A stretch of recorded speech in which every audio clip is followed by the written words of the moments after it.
हम इस कठपुतली हुकूमत का मुकाबला करेंगे। हमने ऐवानों में जाने का फ़ैसला किया है और मुश्तरका फ़ैसला है। इस बात पर इत्तेफाक है कि एहतजाज इस इलेक्शन के हवाले से बाहर भी होगा और अंदर भी होगा। ऐवानों के अंदर भी होगा, ऐवानों के बाहर भी होगा।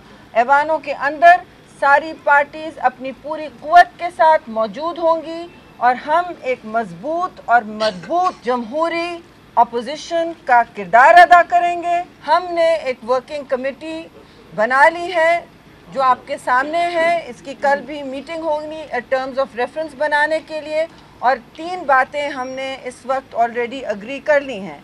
एहतजाज और जो असेंबली में होगा और जो बाहर होगा, और जिन जिन पॉइंट्स पर हमारी पार्टीज़ अपने मंशूर, अब सबके अपने अपने मंशूर हैं, सबकी अपनी अपनी शनाख्त और तशख़्ख़ुस है, वो हम बरकरार रखेंगे।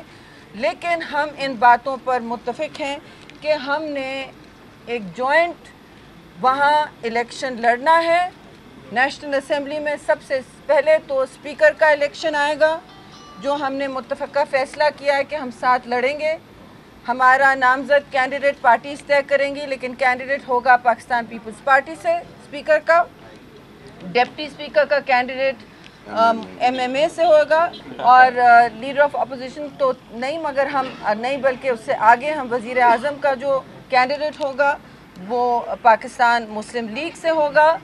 और हमारी उम्मीद है कि हम ये जल्द टर्म्स ऑफ रेफरेंस और हदोखाल सब बना सकेंगे, क्योंकि ये धांधली ज़दा इलेक्शन को हम नहीं मानते और हम फिर मुस्तरद करते हैं इस इलेक्शन को और इस इलेक्शन कमीशन को।